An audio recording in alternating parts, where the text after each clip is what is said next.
The IPO of Bajaj Housing Finance is generating quite a buzz on Dalal Street, and for good reason. Set to open next week, this home loan financing arm of Bajaj Finance is aiming for a massive $7 billion valuation through its $782 million initial public offering. Now, this isn't just any other IPO. It's said to be one of the biggest Indian IPOs of this year, following the footsteps of Ola Electric Mobility and Bharti Hexacom. In this video, we are going to help you decide whether investing in the Bajaj Housing Finance IPO is the right move for you. So let's dive into the key details.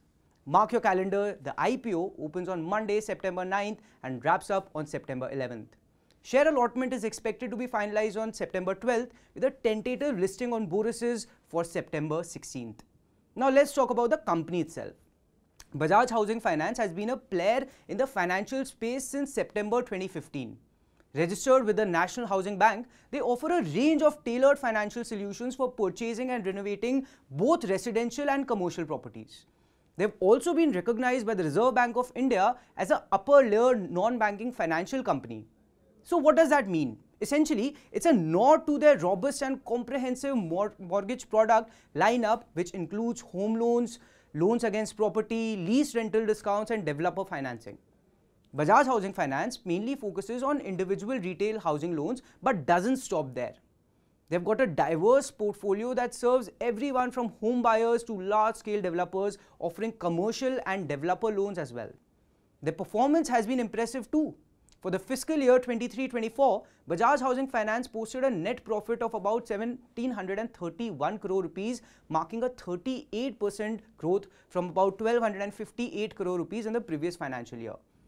Now, to help you decide whether to subscribe to this IPO, we are joined by Amar Deo Singh, Senior Vice President of Research at Angel One. Amar, thank you for giving us time. What's your take on Bajaj Housing Finance IPO? Is it worth considering for the long term, or do you think, considering that the GMP is at about 80%, it's a short-term play? Yeah, I would say that if you look at Bajaj Housing Finance IPO, it definitely is focused on housing. And if you look at the average ticket size for its home loans, that's roughly around 4.6 million. That's around 45 lakhs. And also the company offers a diversified suite of mortgage lending products in India. And it's primarily, majorly highest proportion of salaried customers. So from that perspective, and coming from the renowned Bajaj Group, so definitely there is a big opportunity ahead of us, because if you look at India as overall, there is a huge projected housing shortage of almost 100 million units. And also, if you look at the prime housing finance market in India, which has a CAGR of almost 19-20% from 2019. So there is a lot of opportunity and scope for the company. And if you look at this specific company, that is Bajaj Housing Finance, it has achieved a CAGR of almost 30-31% from fiscal 22 to 24. And also it is able to maintain its lowest GNPA and NNPA ratios amongst its peers in 2024. So, and it has a, I would say, long lineage in terms of management, experience management from the Bajaj Group. So these are certain factors which can definitely help the company. And also the company is spread out across 20 states, across 174 locations, having more than 215 branches. So this bodes well for the company. So those who are looking at it, they should look at it more from a long-term perspective. Do you think that the timing of this issue is just right, considering that central banks both here in India and in the US are gearing up for rate cuts? So if we look at, there's a timing is always a very tough call to make, because sometimes markets or the economies don't perform exactly as per expectations, or don't do exactly as per expectations. But yes, a rate cut is always welcome for any companies which are in the NBFC. So from that perspective, that's more from the client perspective. So he can get a better rate, and maybe because the company's net interest margin, because that's where the companies play in all these NBFCs and banks. So what's the net interest margin which is there.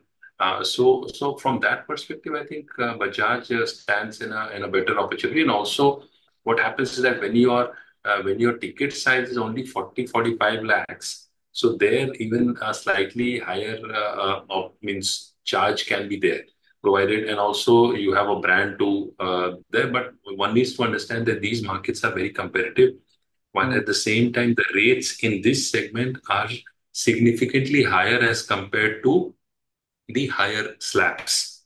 And so from that perspective, this can be a good opportunity for the Bajaj IPO, Bajaj Hmm. Housing Finance IPO, and it could work to their advantage. But at Hmm. the same time, a rate cut is also looked at, whether I'm talking about the US markets, because a rate cut could also signal that the weakness in the jobs Hmm. market, is it Hmm. going to sustain further? So those are certain cues, but overall, yeah, it could work to their advantage. Should one buy Bajaj Finance and Bajaj Finserv ahead of the Bajaj Housing Finance IPO? Yeah, you can, or one can look at Bajaj Finance and Bajaj Finserv IPO ahead of the IPO, because then that can give you an advantage vis-a-vis of the Bajaj Group. So holding a share of the Bajaj Group could give you some advantage in terms of the subscription opportunity. Hmm. So yes, that is something which can be looked at. And one needs to analyze and understand that these are companies which you generally hold from a long-term perspective. Also, there was Hmm. this recent SEBI report which says that retail, more than 50% they cash on in a week itself. But then that's it. But then the rest, 50%, or look at the mutual funds, they have I think, 3% or 4% exit rate in the first week. So clearly the point here is that what are you looking at? You're looking at from a short-term perspective gains, or looking from a long-term perspective. So that's something that is needs to be understood. But these companies generally holding from a long-term perspective is a better idea anytime.